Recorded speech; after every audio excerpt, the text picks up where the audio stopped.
ਸਤਿ ਸ਼੍ਰੀ ਅਕਾਲ, ਸਵਾਗਤ ਹੈ ਸਾਰੇ ਹੀ ਦਰਸ਼ਕਾਂ ਦਾ ਲਾਈਵ ਕਵਰ ਛਾਣ ਦਾ ਖਾਸ ਪ੍ਰੋਗਰਾਮ ਵੇਖ ਰਹੇ ਹੋ ਤੁਸੀਂ ਤੇ ਮੈਂ ਹਾਂ ਤੁਹਾਡੇ ਨਾਲ ਗਗਨਦੀਪ ਸਿੰਘ ਲੈ ਕੇ ਹਾਜ਼ਰ ਹਾਂ। ਇੱਕ ਖਾਸ ਪ੍ਰੋਗਰਾਮ ਜਿਸ ਦੇ ਵਿੱਚ ਹਰ ਰੋਜ਼ ਪੰਜਾਬ ਦੀ ਅਤੇ ਮੁਲਕ ਦੀ ਸਿਆਸਤ ਦੇ ਉੱਤੇ ਚਰਚਾ ਕਰਦੇ ਹਾਂ। ਸੋ ਅੱਜ ਦੀ ਚਰਚਾ ਦੇ ਵਿੱਚ 2022 ਨੂੰ ਮੇਨ ਮੁੱਦਾ ਰੱਖਾਂਗੇ, ਜਿਸ ਦੇ ਉੱਤੇ ਆਉਣ ਵਾਲੇ ਦਿਨਾਂ 'ਚ ਮੁਕਾਬਲਾ ਕਿਹੜੀਆਂ ਧਿਰਾਂ ਦੇ ਵਿੱਚ ਹੋਣ ਜਾ ਰਿਹਾ ਉਸ ਦੇ ਉੱਤੇ ਚਰਚਾ ਕਰਾਂਗੇ। ਤੇ ਚਰਚਾ ਦਿੱਲੀ ਸਿੱਖ ਗੁਰਦੁਆਰਾ ਮੈਨੇਜਮੈਂਟ ਕਮੇਟੀ ਦੀਆਂ ਚੋਣਾਂ ਹੋਣੀਆਂ ਨੇ, ਉਸ ਦੇ ਉੱਤੇ ਵੀ ਰਹੇਗੀ ਚਰਚਾ। ਅੱਜ ਕੈਪਟਨ ਅਮਰਿੰਦਰ ਸਿੰਘ ਦੀ ਕਿਸਾਨਾਂ ਦੇ ਨਾਲ ਮੀਟਿੰਗ ਹੋਣੀ ਹੈ, ਜਿਸ ਨੂੰ ਲੈ ਕੇ ਕਿਸਾਨਾਂ ਦੇ ਵੱਲੋਂ ਦਿੱਲੀ ਦੇ ਵਿੱਚ ਜਲੰਧਰ ਦੇ ਵਿੱਚ ਹਾਈਵੇ ਜਾਮ ਕੀਤਾ ਹੋਇਆ, ਰੇਲਵੇ ਦੀ ਲਾਈਨ ਜਾਮ ਕੀਤੀ ਹੋਈ ਹੈ। ਉਸ ਮਸਲੇ ਦੇ ਉੱਤੇ ਵੀ ਅੱਜ ਮੀਟਿੰਗ ਹੈ ਕਿ ਕੁਝ ਮੀਟਿੰਗ ਦੇ ਵਿੱਚੋਂ ਨਿਕਲ ਸਕਦਾ, ਉਸ ਦੇ ਉੱਤੇ ਵੀ ਚਰਚਾ ਕਰਾਂਗੇ। ਪਰ ਸਭ ਤੋਂ ਪਹਿਲਾਂ ਡੱਲਾ ਸਾਹਿਬ ਦਾ ਸਵਾਗਤ ਕਰਦੇ ਹਾਂ। ਡੱਲਾ ਜੀ ਸਵਾਗਤ ਹੈ ਜੀ। ਬਹੁਤ ਬਹੁਤ ਧੰਨਵਾਦ ਗਗਨ ਜੀ, ਤੁਹਾਡਾ ਵੀ ਔਰ ਦੁਨੀਆ ਭਰ ਦੇ ਪੰਜਾਬੀਆਂ ਦਾ ਹੀ ਬਹੁਤ ਬਹੁਤ ਧੰਨਵਾਦ। ਡੱਲਾ ਸਾਹਿਬ, ਸਭ ਤੋਂ ਪਹਿਲਾਂ ਤਾਂ 2022 ਦੇ ਵੱਲ ਵਧੀਏ ਤਾਂ ਕੀ ਲੱਗ ਰਿਹਾ ਹੈ ਹੁਣ ਤੱਕ ਦੇ ਜੋ ਹਾਲਾਤ ਨੇ, ਇਹਨਾਂ ਹਾਲਾਤਾਂ ਦੇ ਵਿੱਚ ਮੁਕਾਬਲਾ ਕਿਹੜੀ ਧਿਰ ਨੂੰ ਦੇ ਸਕਦੀ ਹੈ? ਦੇਖੋ 2022 ਦੇ ਹਾਲਾਤ ਨੇ ਪੋਲੀਟੀਕਲ ਤੌਰ ਦੇ ਉੱਤੇ ਪੰਜਾਬ 'ਚ, ਗਗਨ ਜੀ ਮੈਨੂੰ ਇਹ ਲੱਗਦਾ ਹੈ ਕਿ ਇਸ ਵਾਰ ਨੀਤੀਗਤ ਜੰਗ ਪੰਜਾਬ 'ਚ ਹੋਣੀ ਹੈ। ਇਸ ਵਾਰ ਪੰਜਾਬ ਦੇ ਵਿੱਚ ਇੱਕ ਪੰਜਾਬ ਦੀ ਡਿਵੈਲਪਮੈਂਟ ਦੇ ਏਜੰਡੇ ਤੇ ਫਾਈਟ ਹੋਣੀ ਹੈ, ਔਰ ਜਿਹੜੀ ਪੋਲੀਟੀਕਲ ਪਾਰਟੀ ਵਧੀਆ ਤਰੀਕੇ ਦੇ ਨਾਲ ਆਪਣਾ ਏਜੰਡਾ ਲੋਕਾਂ ਨੂੰ ਸਮਝਾ ਜੂ, ਮੈਨੂੰ ਲੱਗਦਾ ਉਹ ਫਾਇਦੇ 'ਚ ਰਹੂਗੀ। ਔਰ ਉਹਦੇ ਲਈ ਬੜਾ ਜ਼ਰੂਰੀ ਹੈ ਕਿ ਸਾਰੀਆਂ ਪੋਲੀਟੀਕਲ ਪਾਰਟੀਆਂ ਲੋਕਾਂ ਦੇ ਹੱਕ 'ਚ ਔਰ ਖ਼ਾਸ ਤੌਰ 'ਤੇ ਪੰਜਾਬ ਦੇ ਕੁਦਰਤੀ ਸਰੋਤਾਂ ਰਾਹੀਂ ਪੰਜਾਬ ਦੀ ਆਮਦਨ ਵਧਾਉਣ ਵਾਲੇ ਪਾਸੇ ਜਿਹੜੀਆਂ ਪੋਲੀਟੀਕਲ ਪਾਰਟੀਆਂ ਆਪਣਾ ਏਜੰਡਾ ਰੱਖ ਗਈਆਂ ਉਹ ਕਾਮਯਾਬ ਰਹਿਣਗੀਆਂ। ਹੁਣ ਮੁੱਖ ਪੁਆਇੰਟ ਨੇ, ਮੈਂ ਕੁਝ ਕੇਂਦਰ ਬਿੰਦੂ ਲਗਾਤਾਰ ਰੋਜ਼ ਸੋਚਦਾ। ਨੰਬਰ 1 ਕਿਸਾਨੀ ਮਸਲਾ, ਕਿਸਾਨੀ ਮਸਲੇ ਦਾ ਅਸਰ ਰਹੂਗਾ। ਅਗਰ ਤਾਂ ਭਾਰਤੀ ਜਨਤਾ ਪਾਰਟੀ ਔਰ ਕਿਸਾਨਾਂ ਦੇ ਵਿੱਚ ਮਸਲਾ ਨਿਬੜ ਗਿਆ, ਸਮਝੌਤੇ ਦੇ ਨਾਲ ਨਿਬੜ ਗਿਆ, ਜੱਫੀ ਪੈ ਗਈ, ਫਿਰ ਤਾਂ ਭਾਰਤੀ ਜਨਤਾ ਪਾਰਟੀ ਵੀ ਸ਼ੁੱਧ ਰੂਪ ਦੇ ਵਿੱਚ ਮੁਕਾਬਲੇ 'ਚ ਆਊ। ਔਰ ਮੈਨੂੰ ਇਹ ਲੱਗ ਰਿਹਾ ਜਿਵੇਂ ਹੁਣ ਕਈ ਲੀਡਰ ਬੀਜੇਪੀ ਛੱਡ ਅਕਾਲੀ ਦਲ 'ਚ ਜਾ ਰਹੇ ਨੇ, ਇਹ ਵਕਤ ਸਿਆਸਤ 'ਚ ਬੜਾ ਬਦਲਦਾ ਹੈ। ਕਈ ਲੀਡਰ ਆਉਂਦੇ ਦਿਨਾਂ 'ਚ ਸਾਨੂੰ ਨਜ਼ਰ ਆਉਣਗੇ ਹੁਣ ਬੀਜੇਪੀ 'ਚ ਜਾਂਦੇ ਵੀ, ਔਰ ਕੋਈ ਵੱਡੀ ਗੱਲ ਨਹੀਂ ਕਿਹੜੀ ਪਾਰਟੀ 'ਤੇ ਜਾਂਦੇ ਆ, ਬੀਜੇਪੀ ਦੇ ਵਿੱਚ ਵੀ ਆਉਂਦੇ ਦਿਨਾਂ ਦੇ ਵਿੱਚ, ਕਿਉਂਕਿ 117 ਸੀਟਾਂ 'ਤੇ ਬੀਜੇਪੀ ਨੇ ਵੀ ਲੜਨਾ। ਹੁਣ ਨੀਤੀਗਤ ਮੁਕਾਬਲਾ ਕਿਉਂ ਹੋਊ? ਸਭ ਤੋਂ ਵੱਡੀਆਂ ਦਿੱਕਤਾਂ ਜਿਹੜੀਆਂ ਪੰਜਾਬ 'ਚ ਨੇ, ਬੇਰੁਜ਼ਗਾਰੀ ਹੈ, ਕੱਚੇ ਮੁਲਾਜ਼ਮ ਸਾਡੇ ਪੱਕੇ ਨਹੀਂ ਹੋ ਰਹੇ, ਸਾਡੇ ਤਨਖਾਹ ਕਮਿਸ਼ਨ ਦੇ ਮਸਲੇ ਨੇ, ਸਾਡੇ ਪੰਜਾਬ 'ਚ ਰੇਤ ਮਾਫੀਏ ਦਾ ਮਸਲਾ ਹੈ, ਸ਼ਰਾਬ ਮਾਫੀਏ ਦਾ ਮਸਲਾ ਹੈ। ਮਤਲਬ ਕਿ ਸਰਕਾਰੀ ਮਾਲੀਏ 'ਚ ਪੈਸਾ ਜ਼ਿਆਦਾ ਨਹੀਂ ਆ ਰਿਹਾ ਜਿੰਨਾ ਆਉਣਾ ਚਾਹੀਦਾ ਸੀ। ਜਿੰਨਾ ਅਸੀਂ ਬਾਜ਼ਾਰੀਕਰਨ ਕਰਕੇ ਆਪਣੇ ਕੁਦਰਤੀ ਸਰੋਤਾਂ ਤੋਂ ਆਮਦਨ ਲਿਆ ਸਕਦੇ ਹਾਂ ਸੂਬੇ 'ਚ, ਉਹ ਨਹੀਂ ਆ ਰਹੀ। ਅੱਜ ਤੱਕ ਕਿਸੇ ਦੀ ਵੀ ਸਰਕਾਰ ਰਹੀ, ਕੁਦਰਤੀ ਸਰੋਤਾਂ ਨਾਲ ਉਨੀ ਆਮਦਨ ਨਹੀਂ ਵਧੀ ਜਿੰਨੀ ਵਧਣੀ ਚਾਹੀਦੀ ਸੀ। ਤਾਮਿਲਨਾਡੂ ਵਰਗੇ ਸੂਬੇ ਕਿੰਨਾ ਕੁਦਰਤੀ ਸਰੋਤਾਂ ਤੋਂ ਮਾਲੀਆ ਇਕੱਠਾ ਕਰ ਰਹੇ ਨੇ। ਪੰਜਾਬ 'ਚ ਪਾਣੀ ਹੈ ਸਾਡਾ, ਜਿਹੜਾ ਦੂਜੇ ਸੂਬਿਆਂ ਨੂੰ ਪਾਣੀ ਜਾ ਰਿਹਾ ਉਹ ਤਾਂ ਜਾ ਰਿਹਾ, ਜਿਹੜਾ ਫਾਲਤੂ ਪਾਣੀ ਜਾ ਰਿਹਾ ਹੈ ਅਸੀਂ ਉਸ ਪਾਣੀ ਨੂੰ ਡੋਮੈਸਟਿਕ ਤੌਰ ਦੇ ਉੱਤੇ ਵਰਤ ਕੇ ਕਮਰਸ਼ੀਅਲ ਪੱਧਰ 'ਤੇ ਸੂਬੇ ਦਾ ਮਾਲੀਆ ਸੁਧਾਰ ਸਕਦੇ ਹਾਂ। ਸੋ ਬਿਜਲੀ, ਪਾਣੀ, ਰੇਤ, ਬਜਰੀ, ਕ੍ਰੈਸ਼ਰ, ਇਹ ਬਹੁਤ ਸਾਰੇ ਸੈਗਮੈਂਟ ਨੇ। ਔਰ ਐਗਰੀਕਲਚਰ ਦਾ ਮੁਕੰਮਲ ਬਾਜ਼ਾਰੀਕਰਨ ਹੋਵੇ, ਮਾਰਕੀਟਿੰਗ ਹੋਵੇ, ਅਤੇ ਪੰਜਾਬ ਦੇ ਜਿਹੜੇ ਕੁਦਰਤੀ ਸਰੋਤ ਨੇ, ਖੇਤੀਬਾੜੀ ਨੂੰ ਵੀ ਮੈਂ ਪੰਜਾਬ ਦਾ ਕੁਦਰਤੀ ਸਰੋਤ ਹੀ ਮੰਨਦਾ, ਕਿਉਂਕਿ ਸਾਡੀ ਧਰਤੀ ਇੰਨੀ ਜਿਹੜੀ ਹੈ ਸ਼ੁੱਧ ਹੈ ਕਿ ਕਿੰਨੀਆਂ ਫਸਲਾਂ ਅਸੀਂ ਹਰੀ ਕ੍ਰਾਂਤੀ ਪੰਜਾਬ ਵਾਲਿਆਂ ਨੇ ਲਿਆਤੀ।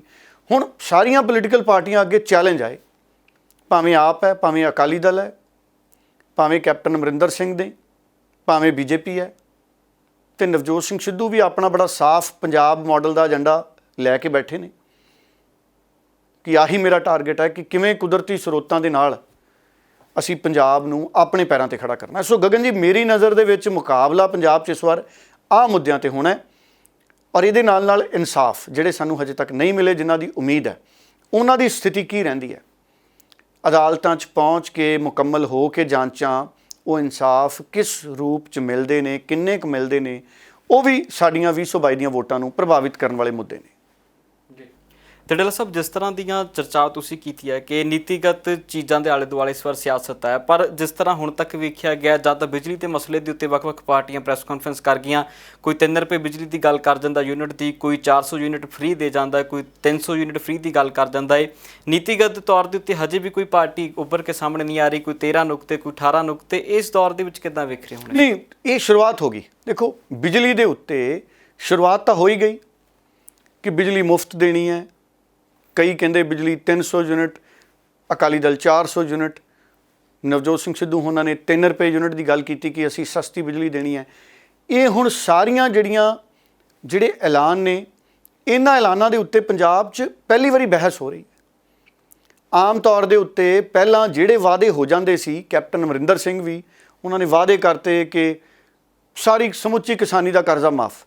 ਪੰਜਾਬ 'ਚ ਵਕਤ ਨਹੀਂ ਸੀ ਕਿ ਉਹਦੇ ਤੇ ਬਹਿਸ ਹੁੰਦੀ। ਉਦੋਂ ਆਮ ਆਦਮੀ ਪਾਰਟੀ ਨੇ ਵੀ ਗੱਲ ਚੱਕੀ ਕਿ ਅਸੀਂ ਕਿਸਾਨੀ ਕਰਜ਼ਾ ਮਾਫ ਕਰਾਂਗੇ। ਬਾਅਦ ਦੇ ਵਿੱਚ ਆ ਕੇ ਅਕਾਲੀ ਦਲ ਨੇ ਵੀ ਇਹ ਗੱਲ ਕਹੀ ਸੀ। ਹੁਣ ਉਦੋਂ ਅਕਾਲੀ ਦਲ ਨੇ ਵੀ ਕਿਹਾ। ਹੁਣ ਇਸ ਵਾਰ ਬਹਿਸ ਲਈ ਵਕਤ ਹੈ। ਹੁਣ ਸਭ ਤੋਂ ਵੱਡੀ ਜਿਹੜੀ ਗੱਲ ਹੈ, ਹੁਣ ਬਹਿਸ ਲਈ ਵਕਤ ਹੈ।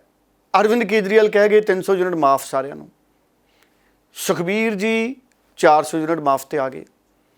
ਭਾਰਤੀ ਜਨਤਾ ਪਾਰਟੀ ਹਜੇ ਇਸ ਤਰ੍ਹਾਂ ਦੇ ਬਿਆਨਾਂ ਤੇ ਐਲਾਨਾਂ ਤੇ ਹਜੇ ਮੈਦਾਨ 'ਚ ਨਹੀਂ ਆਈ। ਭਾਰਤੀ ਜਨਤਾ ਪਾਰਟੀ ਵੱਖਰੀ ਰਣਨੀਤੀ ਆਪਣੀ ਬਣਾ ਰਹੀ ਹੈ। ਕੱਲ੍ਹ ਵੀ ਚੰਡੀਗੜ੍ਹ 'ਚ ਮੀਟਿੰਗ ਹੋਈ, ਭਾਰਤੀ ਜਨਤਾ ਪਾਰਟੀ ਦੇ ਸਾਰੇ ਲੀਡਰ ਮੌਜੂਦ ਸੀ ਔਰ ਭਾਰਤੀ ਜਨਤਾ ਪਾਰਟੀ, ਉਹ ਵੀ ਗੱਲ ਆਪਾਂ ਕਰਦੇ ਹਾਂ। ਹੁਣ ਨਵਜੋਤ ਸਿੰਘ ਸਿੱਧੂ ਨੇ 3 ਰੁਪਏ ਕਿਹਾ ਕਿ 3 ਤੋਂ 5 ਰੁਪਏ ਮੁੱਲ ਹੋਵੇ। ਮਤਲਬ ਕਿ ਬਿਜਲੀ ਦੇ ਮੁੱਲ ਤੇ ਪੰਜਾਬ 'ਚ ਹੁਣ ਡਿਬੇਟ ਹੋਣ ਲੱਗ ਗਈ। ਬਿਜਲੀ ਦੇ ਮੁੱਲ ਤੇ ਪੰਜਾਬ ਦੇ ਲੋਕ ਸਮਝਣ ਲੱਗ ਗਏ ਵੀ ਕੀ ਅੱਜ ਪੰਜਾਬ 'ਚ ਮੁਫਤ ਬਿਜਲੀ ਸਾਰਿਆਂ ਨੂੰ ਮਿਲ ਸਕਦੀ ਹੈ 300। ਫਿਰ ਮੈਂ ਦੇਖਦਾ ਪਿੰਡਾਂ 'ਚ ਬੋਰਡ ਵੀ ਲੱਗਣ ਲੱਗ ਗਏ। ਆਮ ਆਦਮੀ ਪਾਰਟੀ ਦੇ ਵੀ ਮੈਂ ਬੋਰਡ ਦੇਖੇ ਕਈ ਪਾਸੇ। ਮੈਂ ਫਤਿਹਗੜ੍ਹ ਸਾਹਿਬ ਨੂੰ ਜੇ ਜਾਵਾਂ ਤੇ ਸੜਕਾਂ ਤੇ ਬੋਰਡ ਲੱਗੇ ਹੋਏ ਨੇ ਅਰਵਿੰਦ ਕੇਜਰੀਵਾਲ ਦਾ। ਜਿਹੜੇ ਉਹ ਬੋਰਡ ਨੇ ਅਰਵਿੰਦ ਕੇਜਰੀਵਾਲ ਹੋਣਾ ਦੇ, ਉਹਨਾਂ ਤੇ ਕੀ ਲਿਖਿਆ? ਉਹਨਾਂ ਤੇ ਲਿਖਿਆ ਮੁਫਤ ਬਿਜਲੀ 24 ਘੰਟੇ ਸਪਲਾਈ।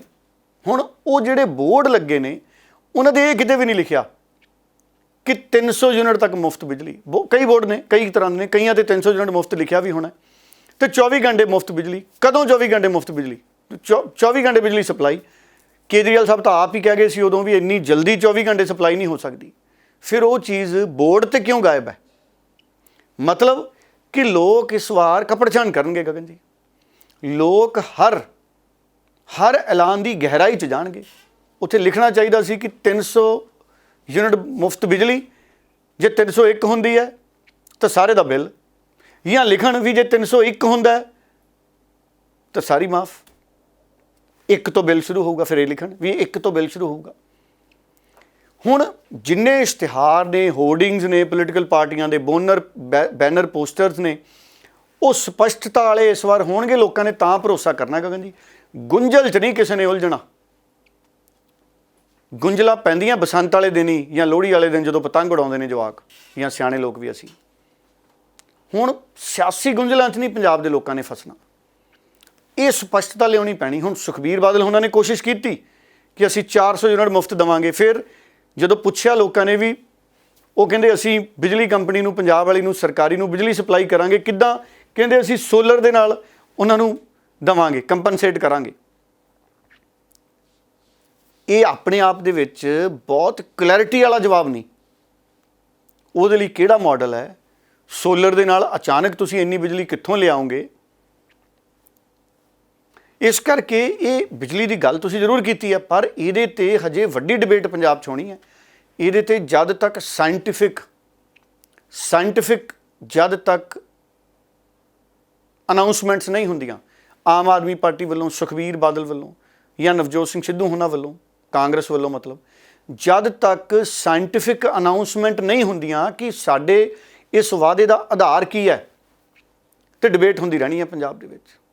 ਔਰ ਇਹੋ ਜਿਹੀਆਂ ਗੱਲਾਂ ਦੇ ਉੱਤੇ ਡਿਬੇਟ ਹੋਣੀ ਵੀ ਚਾਹੀਦੀ ਹੈ ਤਾਂ ਕਿ ਜਦੋਂ ਲੋਕ ਵੋਟ ਪਾ ਕੇ ਆਉਣ ਨਾ ਗਗਨ ਜੀ, ਤੇ ਸੋਚ ਸਮਝ ਕੇ ਵੋਟ ਪਾ ਕੇ ਆਉਣ। ਔਰ ਇਹ ਗੱਲ, ਵੱਡੀ ਗੱਲ ਕੀ ਚੱਲਦੀ ਹੈ ਕਿ ਬਿਜਲੀ ਮਿਲੇ ਸਾਨੂੰ, ਭਾਵੇਂ ਸਸਤੀ ਮਿਲੇ।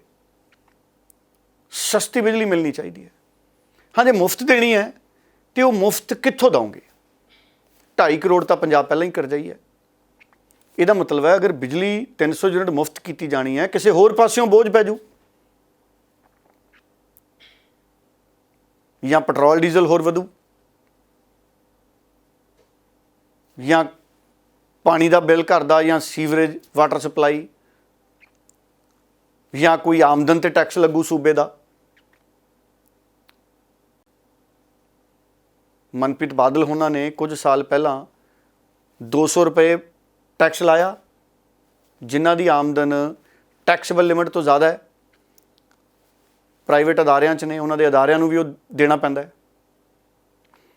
ਸੋ ਇਸ ਕਰਕੇ ਫਿਰ ਸਰਕਾਰ ਕਿੱਦਾਂ ਦਊਗੀ? 300 ਯੂਨਿਟ, ਭਾਵੇਂ ਅਕਾਲੀ ਦਲ ਹੈ 400, ਕਿੱਦਾਂ ਦਊਗੀ? ਟੈਕਸ ਲਾਣਗੇ ਫਿਰ ਕੋਈ ਨਾ ਕੋਈ।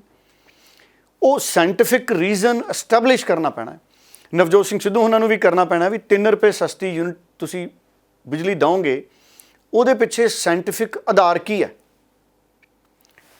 ਔਰ ਨਵਜੋਤ ਸਿੰਘ ਸਿੱਧੂ ਹੋਣੀ ਲਗਾਤਾਰ, ਉਹ ਪਹਿਲਾਂ ਵੀ ਉਹਨਾਂ ਨੇ ਕਈ ਵਾਰੀ ਸਾਇੰਟੀਫਿਕ ਆਧਾਰ ਦੇ ਉੱਤੇ ਗੱਲ ਕੀਤੀ ਹੈ। ਉਹਨਾਂ ਨੇ ਤਾਂ ਐਗਰੀਕਲਚਰ ਲਈ ਵੀ ਪੰਜਾਬ ਦੀ ਸੈਲਫ ਮਾਰਕੀਟਿੰਗ ਦੀਆਂ ਗੱਲਾਂ ਕੀਤੀਆਂ ਨੇ, ਪੰਜਾਬ ਮਾਡਲ 'ਚ ਹੈਗੀਆਂ ਨੇ, ਕਿਸੇ ਦਿਨ ਉਹਨੂੰ ਵੀ ਵਿਸਥਾਰ 'ਚ ਗੱਲ ਕਰਾਂਗੇ। ਸੋ ਇਸ ਕਰਕੇ ਕੋਈ ਵੀ ਇਸ਼ੂ ਹੈ, ਭਾਵੇਂ ਬਿਜਲੀ ਦਾ, ਭਾਵੇਂ ਮਾਈਨਿੰਗ ਦਾ, ਦੇਖੋ ਹੁਣ ਆਮ ਆਦਮੀ ਪਾਰਟੀ ਨੂੰ, ਅਕਾਲੀ ਦਲ ਨੂੰ, ਬੀਜੇਪੀ ਨੂੰ ਔਰ ਕਾਂਗਰਸ ਨੂੰ ਕਿ ਮਾਈਨਿੰਗ ਪਾਲਿਸੀ ਕੀ ਹੋਊਗੀ, ਮਾਈਨਿੰਗ ਪਾਲਿਸੀ ਤੋਂ ਪੰਜਾਬ ਨੂੰ ਕਮਾਈ ਦੀ ਕਿੰਨੀ ਗੁੰਜਾਇਸ਼ ਹੈ।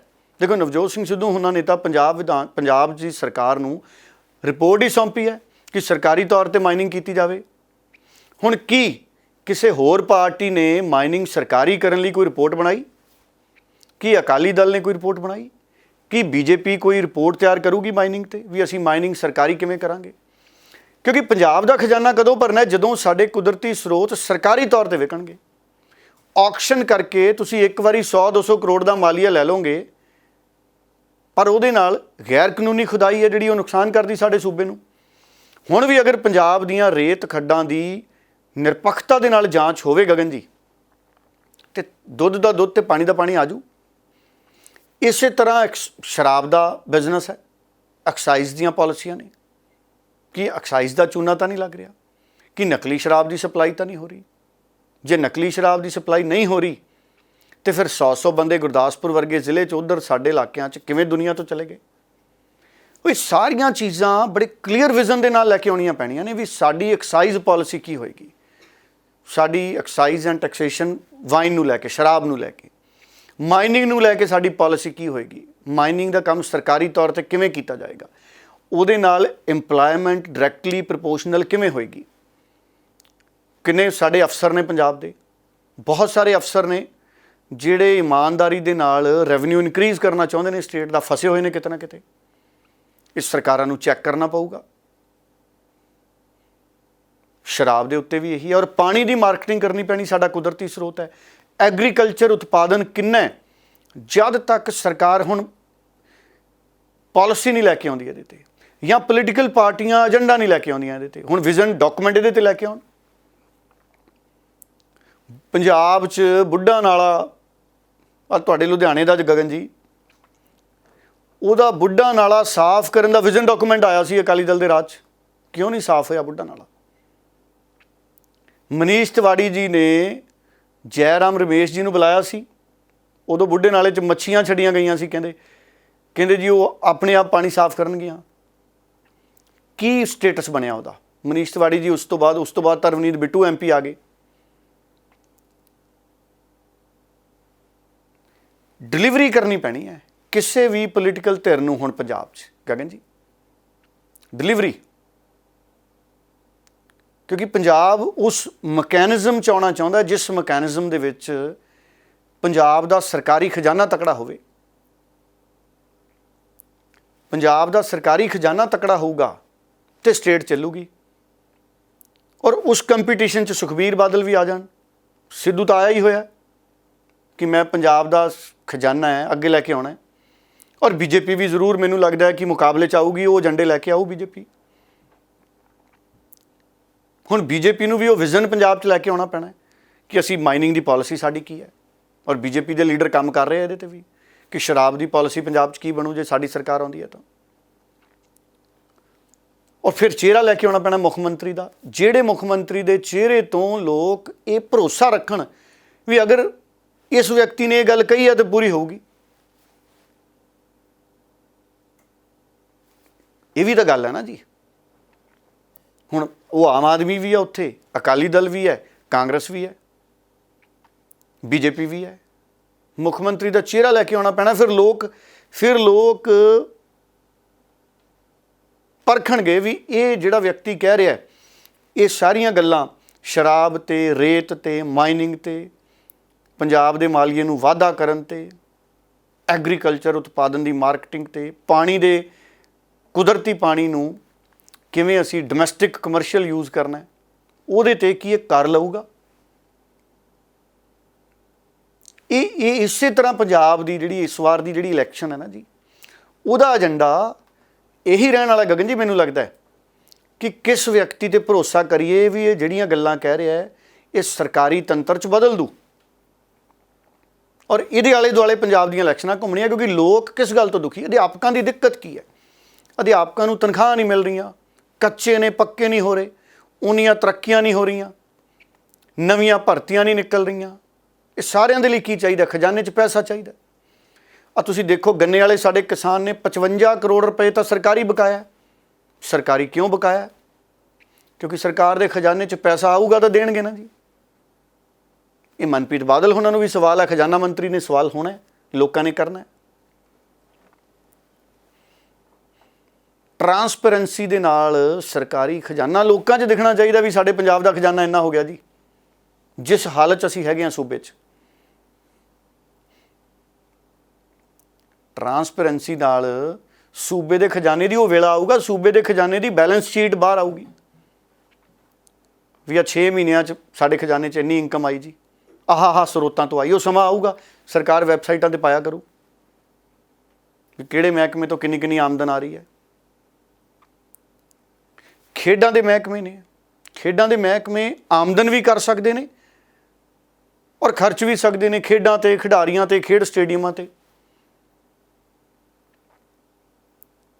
ਹੁਣ ਭਾਰਤੀ ਕ੍ਰਿਕਟ ਕੰਟਰੋਲ ਬੋਰਡ ਹੈ, ਪ੍ਰਾਈਵੇਟ ਜਥੇਬੰਦੀ, ਪ੍ਰਾਈਵੇਟ ਆਰਗੇਨਾਈਜੇਸ਼ਨ ਹੈ, ਸਰਕਾਰੀ ਤਾਂ ਨਹੀਂ ਨਾ ਜੀ। ਹੁਣ ਕਿੱਡਾ ਅਮੀਰ ਕ੍ਰਿਕਟ ਬੋਰਡ ਹੈ। ਤੇ ਕਿੰਨੀਆਂ ਖੇਡਾਂ ਸਾਡੇ, ਕਬੱਡੀ ਦੇਖ ਲਓ ਜੀ। ਕਬੱਡੀ ਨੂੰ ਅਸੀਂ ਕਮਰਸ਼ੀਅਲ ਖੇਡ ਦੇ ਤੌਰ ਦੇ ਉੱਤੇ ਡਿਵੈਲਪ ਕਰੀਏ। ਇਹ ਨਹੀਂ ਵੀ ਆਪਾਂ ਟੂਰਨਾਮੈਂਟ ਕਰਾ ਲਏ 2 ਵੱਡੇ ਤੇ ਇੱਕ ਵੱਡਾ ਸਿੰਗਰ ਲਾ ਲਿਆ ਉੱਥੇ, ਪੰਜਾਬ ਦੇ ਲੋਕ ਆ ਗਏ, ਖੁਸ਼ ਹੋ ਗਏ ਵੀ ਬਹੁਤ ਵਧੀਆ ਕਬੱਡੀ ਦਾ ਮੁਕਾਬਲੇ ਹੋਏ ਜੀ। ਕਬੱਡੀ ਦੇ ਦੂਜੇ ਦੇਸ਼ਾਂ ਤੋਂ ਵੀ ਟੀਮਾਂ ਆ ਗਈਆਂ ਜੀ। ਬਹੁਤ ਸਾਰੇ ਸਾਡੇ ਖੇਡਾਂ ਦੇ ਟੂਰਨਾਮੈਂਟ ਗਗਨ ਜੀ ਪੋਲੀਟੀਕਲ ਸ਼ੋਹਰਤ ਹਾਸਲ ਕਰਨ ਲਈ ਕੀਤੇ ਗਏ ਜਾਂ ਕੀਤੇ ਜਾਂਦੇ, ਜਾਂ ਉਹਦੇ ਬਾਰੇ ਸੋਚਿਆ ਜਾਂਦਾ ਵੀ ਖੇਡ ਮੇਲੇ ਕਰਾ ਲਓ ਜੀ, ਤੇ ਲੱਗੂਗਾ ਵੀ ਲਓ ਜੀ ਖੇਡਾਂ ਦਾ ਬਹੁਤ ਵਿਕਾਸ ਕੀਤਾ ਜੀ ਇਹਨਾਂ ਨੇ। ਇਨਫਰਾਸਟ੍ਰਕਚਰ ਦਾ ਵਿਕਾਸ ਹੋਵੇ, ਖੇਡ ਮਹਿਕਮੇ ਦੀ ਆਮਦਨ ਦਾ ਵਿਕਾਸ ਹੋਵੇ, ਖੇਡਮੈਨ ਉਸ ਤਰੀਕੇ ਨਾਲ ਟੂਰਨਾਮੈਂਟ ਕਰਾਏ ਜਾਣ ਕਿ ਖੇਡ ਮਹਿਕਮੇ ਨੂੰ, ਸਰਕਾਰੀ ਨੂੰ ਆਮਦਨ ਹੋਵੇ, ਨਾਲੇ ਖਿਡਾਰੀਆਂ ਨੂੰ ਆਮਦਨ ਹੋਵੇ, ਨਾਲੇ ਟੂਰਨਾਮੈਂਟ ਹੋਵੇ। ਜਿਹੜੀਆਂ ਪ੍ਰਾਈਵੇਟ ਕੰਪਨੀਆਂ ਹੈ ਗਗਨ ਜੀ, ਬੜੇ ਧਿਆਨ ਨਾਲ ਸੁਣਨ ਵਾਲੀ ਗੱਲ ਹੈ, ਜਿਹੜੀਆਂ ਪ੍ਰਾਈਵੇਟ ਕੰਪਨੀਆਂ ਪ੍ਰਾਈਵੇਟ ਖੇਡ ਟੂਰਨਾਮੈਂਟ 'ਚ ਸਪਾਂਸਰ ਬਣ ਸਕਦੀਆਂ ਨੇ, ਸਰਕਾਰੀ ਖੇਡ ਟੂਰਨਾਮੈਂਟ 'ਚ ਕਿਉਂ ਨਹੀਂ ਬਣ ਸਕਦੀਆਂ? ਇਹ ਮਾਰਕੀਟਿੰਗ ਕਰਨੀ ਪੈਣੀ ਹੈ ਸਾਨੂੰ। ਹੁਣ ਸਰਕਾਰ ਦੇ ਅੱਜ ਦੇ ਸਮੇਂ 'ਚ ਜ਼ਿਆਦਾਤਰ ਆਮਦਨ ਦਾ ਜ਼ਰੀਆ ਪਤਾ ਕੀ ਹੈ? ਪੈਟਰੋਲ ਤੇ ਡੀਜ਼ਲ। ਕੋਈ ਹੋਰ ਟੈਕਸ ਲਾ ਲਓ ਤੇ ਪੁਰਾਣੀਆਂ ਜ਼ਮੀਨਾਂ ਵੇਚ ਦਿਓ, ਇਮਾਰਤਾਂ ਵੇਚ ਦਿਓ, ਰੈਸਟ ਹਾਊਸ ਸਰਕਾਰੀ ਵੇਚ ਦਿਓ, ਕੇਂਦਰ ਸਰਕਾਰ ਤੋਂ ਕਰਜ਼ੇ ਲੈ ਲਓ, ਵਰਲਡ ਬੈਂਕ ਤੋਂ ਕਰਜ਼ੇ ਲੈ ਲਓ, ਤੇ 2.5-3 ਲੱਖ ਕਰੋੜ ਕਰਜ਼ਾਈ ਅਸੀਂ ਪੰਜਾਬ ਹੋ ਗਿਆ। ਹੁਣ ਕਰਜ਼ਾਈ ਹੋਇਆ ਪਿਆ ਪੰਜਾਬ। ਜੇ ਹੁਣ ਵੀ ਅਸੀਂ ਸੂਝ-ਬੂਝ ਦੇ ਨਾਲ ਮਾਰਕੀਟਿੰਗ ਕਰਕੇ ਆਪਣੀ ਆਮਦਨ ਵਾਲੇ ਪਾਸੇ ਨਹੀਂ ਜਾਵਾਂਗੇ, ਕੋਈ ਵੀ ਹੈ, ਮੈਂ ਕਹਿੰਦਾ ਅਰਵਿੰਦ ਕੇਜਰੀਵਾਲ ਸਾਹਿਬ ਵੀ ਪਾਲਿਸੀ ਲੈ ਕੇ ਆਉਣ ਵੀ ਅਸੀਂ ਇਸ ਤਰੀਕੇ ਨਾਲ ਪੰਜਾਬ ਦੀ ਆਮਦਨ ਵਧਾਵਾਂਗੇ। ਇਕੱਲਾ ਭਾਸ਼ਣ ਨਹੀਂ, ਸਟੇਜ 'ਤੇ ਕੋਈ ਵੀ ਹੈ, ਭਾਵੇਂ ਸੁਖਬੀਰ ਬਾਦਲ ਜੀ ਆ। ਹੁਣ ਦੇਖੋ 13 ਏਜੰਡੇ ਦਿੱਤੇ, ਪਿੱਛੇ ਪ੍ਰੋਜੈਕਟ ਰਿਪੋਰਟ ਵੀ ਲੈ ਕੇ ਆਓ ਸੁਖਬੀਰ ਜੀ ਵੀ ਆਹ ਸਾਡੀ ਪ੍ਰੋਜੈਕਟ ਰਿਪੋਰਟ ਹੈ। ਹੁਣ 13 ਏਜੰਡਿਆਂ 'ਚ ਨਾ ਰੇਤ ਪਾਲਿਸੀ ਦੀ ਗੱਲ ਹੋਈ ਕਿਤੇ ਗਗਨ ਜੀ, ਨਾ ਸ਼ਰਾਬ ਪਾਲਿਸੀ ਦੀ ਗੱਲ ਹੋਈ, ਨਾ ਪੰਜਾਬ ਦੇ ਪਾਣੀ ਦੀ ਗੱਲ ਹੋਈ। ਤੇ ਪੈਸਾ ਤਾਂ ਇਹਨਾਂ 'ਚ ਹੀ ਹੈ, ਸੂਬੇ ਨੂੰ ਇਹਨਾਂ 'ਚੋਂ ਤਾਂ ਪੈਸਾ ਕਮਾਇਆ ਜਾਣਾ। ਮੈਂ ਵਿਰੋਧੀ ਨਹੀਂ ਅਕਾਲੀ ਦਲ ਦਾ, ਅਕਾਲੀ ਦਲ ਨੇ ਠੀਕ ਹੈ ਸੜਕਾਂ ਬਣਾਈਆਂ ਜਦੋਂ ਪ੍ਰਕਾਸ਼ ਸਿੰਘ ਬਾਦਲ ਉਹਨਾਂ ਦਾ ਰਾਜ ਸੀ, ਕੀਤੀ ਡਿਵੈਲਪਮੈਂਟ, ਪਰ ਕਰਜ਼ਾ ਕਿਵੇਂ ਹਟੂ? ਸੋ ਇਸ ਕਰਕੇ ਗਗਨ ਜੀ ਇਹ ਬਹੁਤ ਗਹਿਰਾਈ ਵਾਲੇ ਵਿਸ਼ੇ ਨੇ। ਪੰਜਾਬ ਦੀ ਪੋਲੀਟਿਕਸ ਬਹੁਤ ਸੈਂਸਿਟਿਵ, ਨਾਜ਼ੁਕ ਦੌਰ ਦੇ ਵਿੱਚ ਹੈ। ਔਰ ਜਿਹੜੀ ਆ ਬੀਜੇਪੀ ਦੀ ਵੀ ਮੀਟਿੰਗ ਹੋਈ ਹੈ ਕੱਲ੍ਹ, ਜੋ ਮੈਨੂੰ ਪਤਾ ਲੱਗਿਆ ਹੈ, ਬੀਜੇਪੀ ਦੇ ਲੀਡਰ ਵੀ ਇਸ ਪਾਲਿਸੀ 'ਤੇ ਕੰਮ ਕਰ ਰਹੇ ਨੇ ਕਿ ਅਸੀਂ ਪੰਜਾਬ ਨੂੰ ਵਿੱਤੀ ਤੌਰ ਤੇ ਅੱਗੇ ਲੈ ਕੇ ਜਾਣ ਦਾ ਮਾਡਲ ਪੇਸ਼ ਕਰਾਂਗੇ ਤੇ ਅਸੀਂ ਮੁਕਾਬਲੇ ਚਾਹਾਂਗੇ। ਔਰ ਇੱਕ ਪਾਸੇ ਉਹਨਾਂ ਦੀ ਕੋਸ਼ਿਸ਼ ਹੈ ਵੀ ਕਿਸਾਨ ਅੰਦੋਲਨ ਨਿਬੜੇ। ਹੁਣ ਦੇਖੋ, ਹੁਣ ਕਿਉਂਕਿ ਕਿਸਾਨ ਜਥੇਬੰਦੀਆਂ ਨੇ ਸਪਸ਼ਟ ਕਹਿਤਾ ਕਈਆਂ ਨੇ, ਗਗਨ ਹੁਣ ਮੈਨੂੰ ਨਾਂ ਤਾਂ ਨਹੀਂ ਪਤਾ, ਕਈਆਂ ਦੇ ਮੈਂ ਸੁਣੇ ਬਿਆਨ, ਜਿਵੇਂ ਪੱਛਮੀ ਬੰਗਾਲ 'ਚ ਕੀਤਾ ਕਈ ਕਿਸਾਨ ਲੀਡਰਾਂ ਨੇ ਵੀ, ਕਹਿੰਦੇ ਬੀਜੇਪੀ ਨੂੰ ਵੋਟ ਨਾ ਪਾਓ, ਹੋਰ ਜਿਹਨੂੰ ਮਰਜ਼ੀ ਪਾਓ। ਹੁਣ ਕਿਸੇ ਵੀ ਸੂਬੇ ਦੀ ਸਿਹਤ ਲਈ ਇਹ ਵੀ ਗੱਲ ਠੀਕ ਨਹੀਂ ਕਿ ਕਿਸਾਨ ਜਥੇਬੰਦੀਆਂ ਕਿਸੇ ਇੱਕ ਪਾਰਟੀ ਦਾ ਵਿਰੋਧ ਕਰ ਦੇਣ ਤੇ ਕਹਿਣ ਕਿਸੇ ਨੂੰ ਵੀ ਵੋਟ ਪਾਓ। ਪਰ ਕਿਸਾਨ ਕਹਿ ਰਹੇ ਨੇ ਕਿ ਅਸੀਂ ਮਜਬੂਰ ਹਾਂ, ਬੀਜੇਪੀ ਸਾਡੀ ਗੱਲ ਨਹੀਂ ਸੁਣ ਰਹੀ। ਹੁਣ ਕਿਸਾਨਾਂ ਦੇ ਇਸ ਬਿਆਨ ਤੋਂ ਬਾਅਦ ਕਿਸਾਨਾਂ ਨੇ ਪੱਛਮੀ ਬੰਗਾਲ 'ਚ ਬਿਆਨ ਦਿੱਤੇ। ਹੁਣ ਕਿਸਾਨਾਂ ਦੇ ਇਸ ਬਿਆਨ ਤੋਂ ਬਾਅਦ ਕਿ ਪੰਜਾਬ 'ਚ ਅਸੀਂ ਕਹਾਂਗੇ ਕਿ ਬੀਜੇਪੀ ਨੂੰ ਵੋਟ ਨਾ ਪਾਓ, ਹੋਰ ਜਿਹਨੂੰ ਮਰਜ਼ੀ ਵੋਟ ਪਾਓ। ਬੀਜੇਪੀ ਦੇ ਲੀਡਰ ਸਰਗਰਮ ਹੋ ਗਏ ਵੀ ਅਗਰ ਕਿਸਾਨਾਂ ਨੇ ਇਹ ਪ੍ਰਚਾਰ ਸ਼ੁਰੂ ਕਰਤਾ ਤਾਂ ਦਿੱਕਤ ਹੋਊ। ਬੀਜੇਪੀ ਦੀ ਹਾਈ ਕਮਾਂਡ ਤੱਕ ਇਹ ਗੱਲਾਂ ਪਹੁੰਚੀਆਂ, ਗਗਨ ਜੀ। ਹੁਣ ਬੀਜੇਪੀ ਦੇ ਲੀਡਰ ਵੀ ਪੈਰਲਲ ਪਾਲਿਸੀ 'ਤੇ ਕੰਮ ਕਰ ਰਹੇ ਨੇ ਵੀ ਅਸੀਂ ਕਿਸਾਨਾਂ ਦੇ ਨਾਲ ਮਸਲਾ ਕੇਂਦਰ ਸਰਕਾਰ ਦਾ ਨਿਬੇੜੀਏ। ਔਰ ਮੈਂ ਪਹਿਲੇ ਦਿਨ ਤੋਂ ਕਹਿਣਾ ਕਿ ਭਾਰਤ ਸਰਕਾਰ ਔਰ ਕਿਸਾਨਾਂ 'ਚ ਮਸਲਾ ਨਿਬੜਨਾ ਚਾਹੀਦਾ ਹੈ। ਗਿਲੇ ਸ਼ਿਕਵੇ ਦੂਰ ਹੋਣੇ ਚਾਹੀਦੇ ਨੇ, ਇੱਕ ਦੂਸਰੇ ਦੀਆਂ ਜੱਫੀਆਂ ਪੈਣੀਆਂ ਚਾਹੀਦੀਆਂ ਨੇ, ਉਹਦੇ 'ਚ ਭਲਾਈ ਹੈ।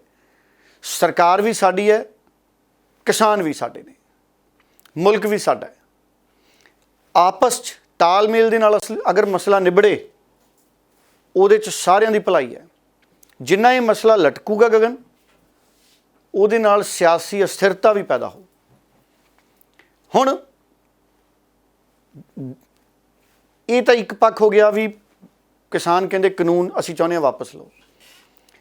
ਇੱਕ ਲਾਗੂ ਹੋ ਗਿਆ ਫੈਸਲਾ।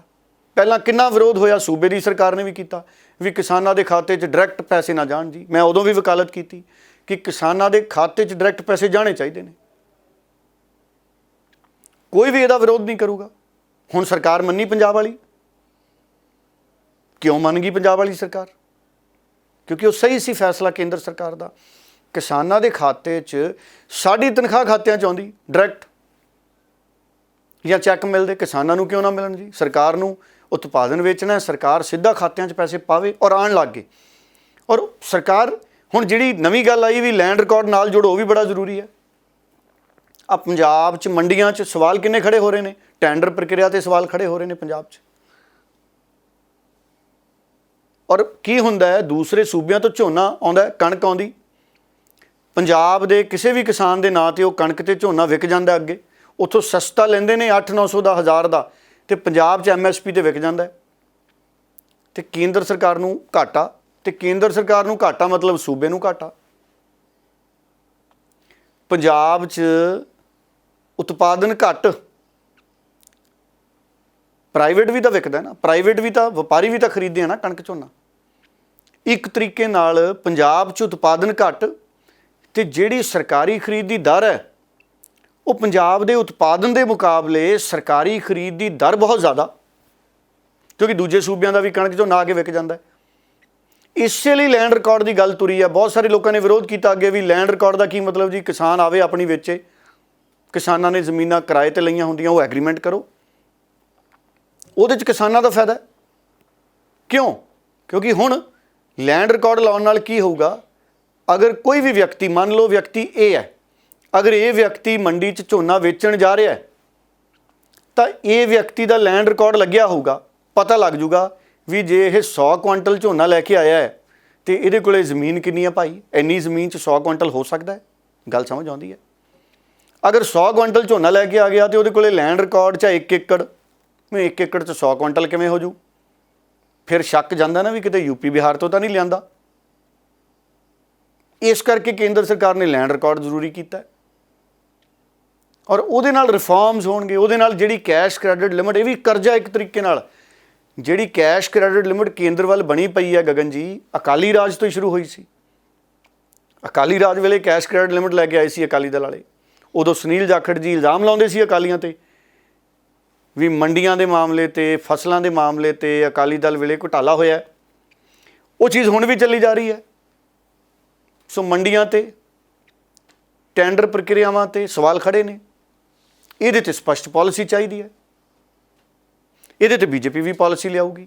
ਇਹਦੇ 'ਤੇ ਨਵਜੋਤ ਸਿੰਘ ਸਿੱਧੂ ਵੀ ਸਪਸ਼ਟ ਪਾਲਿਸੀ ਲੈ ਕੇ ਬੈਠੇ ਹੋਏ ਨੇ ਕਿੰਨੇ ਸਮੇਂ ਦੇ, ਕਿ ਅਸੀਂ ਆਪਣੀ ਐਗਰੀਕਲਚਰ ਦੇ ਉਤਪਾਦਨ ਨੂੰ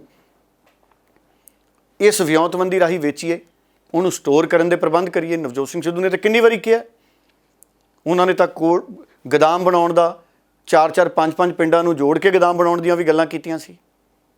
ਔਰ ਉਹਨਾਂ ਪ੍ਰੋਗਰਾਮਾਂ 'ਤੇ ਅੱਗੇ ਵਧਣਾ ਪਊਗਾ ਅਗਰ ਅਸੀਂ ਆਪਣੀ ਸਟੋਰੇਜ ਕਰ ਲਈਏ ਆਪਣੇ ਉਤਪਾਦਨ ਨੂੰ। ਸੋ ਇਸ ਕਰਕੇ ਗਗਨ ਇਸ ਵਾਰ ਜਿਹੜੀ ਮੈਨੂੰ ਦਿਖ ਰਹੀ ਹੈ ਨਾ 2022, ਉਹ ਸ਼ੁੱਧ ਇੱਕ ਪੰਜਾਬ ਦੇ ਡਿਵੈਲਪਮੈਂਟ ਦੇ ਏਜੰਡੇ 'ਤੇ ਇਲੈਕਸ਼ਨ ਹੋਣੀ ਹੈ। ਵੀ ਪੰਜਾਬ ਦੀ ਡਿਵੈਲਪਮੈਂਟ ਦਾ ਏਜੰਡਾ ਹੈ ਕਿਹਦੇ ਕੋਲੇ ਹੈ? ਰੇਤ ਤੋਂ ਮਾਲੀਏ ਦਾ ਏਜੰਡਾ ਕਿਹੜਾ ਚੰਗਾ ਲੈ ਕੇ ਆ ਰਿਹਾ ਹੈ?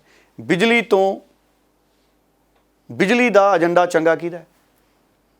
ਪਾਣੀ ਤੋਂ ਪੰਜਾਬ ਨੂੰ ਮਾਲੀਏ 'ਚ ਕਿਵੇਂ ਆਮਦਨ ਆਵੇ? ਅਸੀਂ 5 ਸਾਲਾਂ 'ਚ ਅਗਲੇ 5 ਸਾਲਾਂ 'ਚ ਅਸੀਂ 1-1.5 ਲੱਖ ਕਰੋੜ ਵੀ ਪੰਜਾਬ ਦਾ ਕਰਜ਼ਾ ਲਾ ਗਏ ਤੇ ਅਸੀਂ ਤਰੱਕੀ ਵਾਲੇ ਪਾਸੇ ਤੁਰ ਜਾਵਾਂਗੇ। ਪਰ ਮੈਨੂੰ ਲੱਗਦਾ 5 ਸਾਲਾਂ 'ਚ 1.5-2 ਲੱਖ ਕਰੋੜ ਦਾ ਕਰਜ਼ਾ ਉਤਾਰਿਆ ਜਾ ਸਕਦਾ ਜੇ ਅਸੀਂ ਮਾਰਕੀਟਿੰਗ ਦੀ ਵਿਵਸਥਾ ਬਣਾ ਲਈਏ ਚੰਗੀ। ਇਸ ਵਿਜ਼ਨ 'ਤੇ ਅਗਲੀਆਂ ਇਲੈਕਸ਼ਨਾਂ ਗਗਨ ਜੀ ਹੋਣੀਆਂ ਜੀ। ਸੋ ਪੰਜਾਬ ਦੇ ਵੱਖ-ਵੱਖ ਸਿਆਸੀ ਮਸਲਿਆਂ ਦੇ ਉੱਤੇ ਸਿਆਸੀ ਬਿਆਨ ਵੀ ਨੇ, ਉਹ ਵੀ ਬਿਆਨ ਤੁਹਾਨੂੰ ਸੁਣਾਉਂਦੇ ਹਾਂ। ਇਹ ਜਿਹੜੇ 13 ਨੁਕਾਤੀ ਪ੍ਰੋਗਰਾਮ ਦਿੱਤਾ ਹੈ ਪ੍ਰਧਾਨ ਜੀ ਨੇ ਬੜਾ ਸੋਚ ਸਮਝ ਕੇ ਕਿ ਜੋ ਅਸੀਂ ਡਿਲੀਵਰ ਕਰ ਸਕਦੇ ਹਾਂ।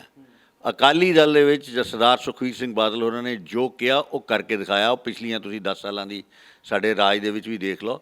ਜੇ ਪੰਜਾਬ ਦੇ ਵਿੱਚ ਉਸ ਵੇਲੇ ਬਿਜਲੀ ਦੇ 14-14 ਘੰਟੇ ਦੇ ਕੱਟ ਲੱਗਦੇ ਸੀ ਤੇ ਸੁਖਬੀਰ ਜੀ ਨੇ ਕਿਹਾ ਸੀ ਕਿ ਮੈਂ ਪੰਜਾਬ ਨੂੰ ਕੱਟ ਰਹਿਤ ਕਰ ਦੂੰਗਾ, ਕੋਈ ਪੰਜਾਬ ਦੇ ਵਿੱਚ ਬਿਜਲੀ ਦਾ ਕੱਟ ਨਹੀਂ ਲੱਗੂਗਾ।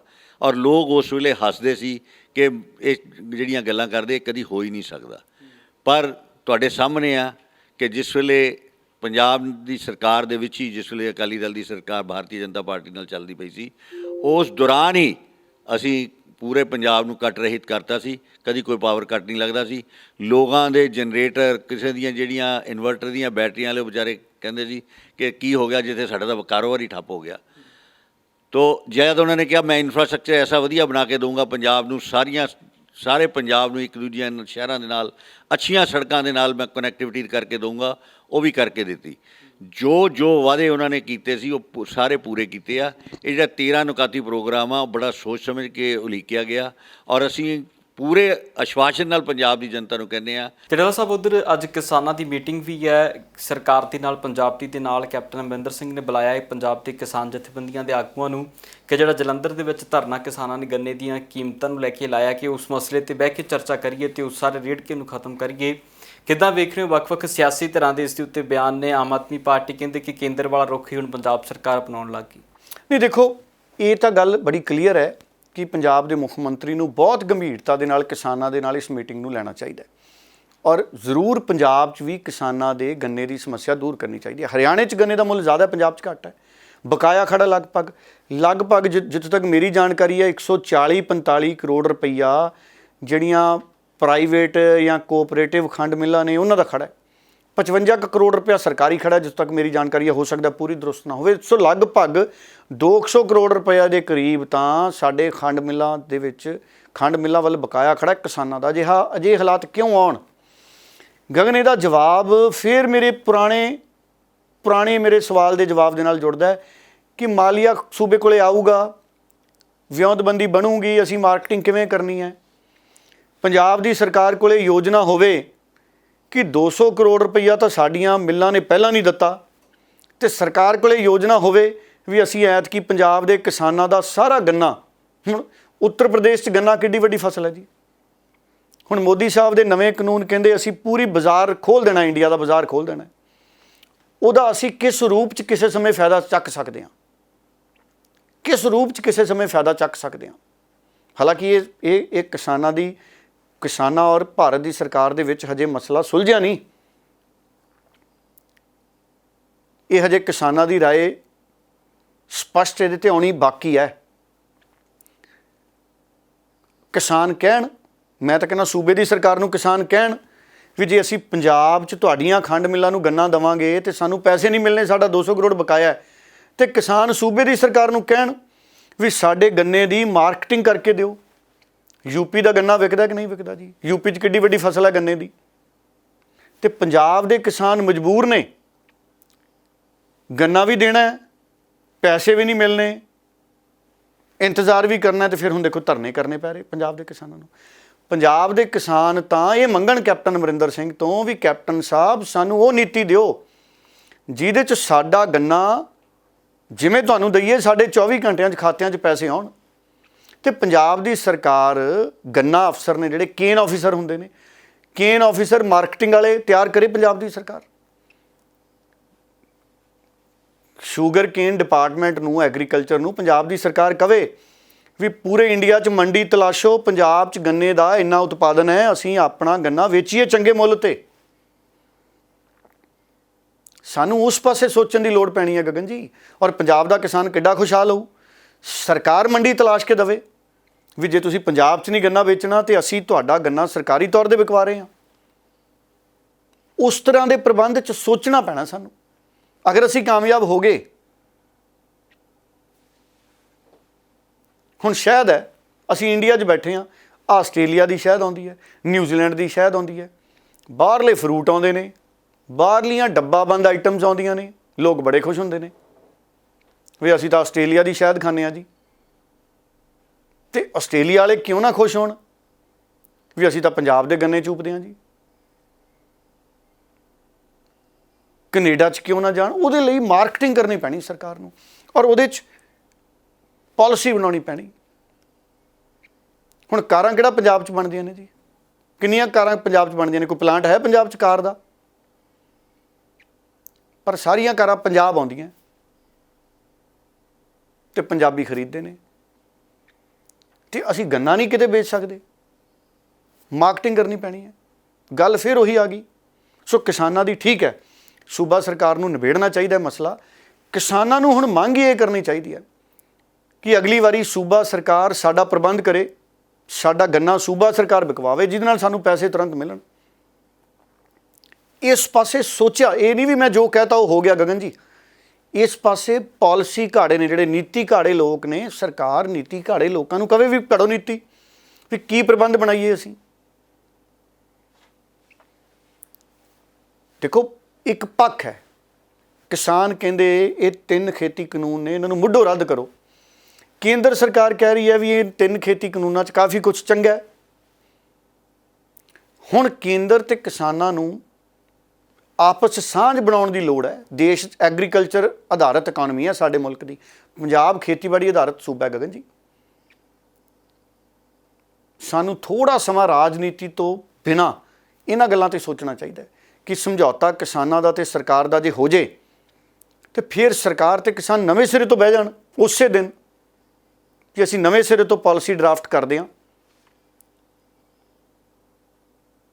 ਤੇ ਉਸ ਪਾਸੇ ਸਰਕਾਰ ਸੋਚੇ। ਸੋ ਬੜਾ ਕੁਝ ਹੋਣ ਵਾਲਾ ਹੈ। ਇਹ ਨਹੀਂ ਵੀ ਕੋਈ ਵੀ ਚੀਜ਼ ਹੈ ਜਿਹੜੀ ਉਹਦੀ ਹਰ ਮੱਦ ਗਲਤ ਹੁੰਦੀ ਹੈ।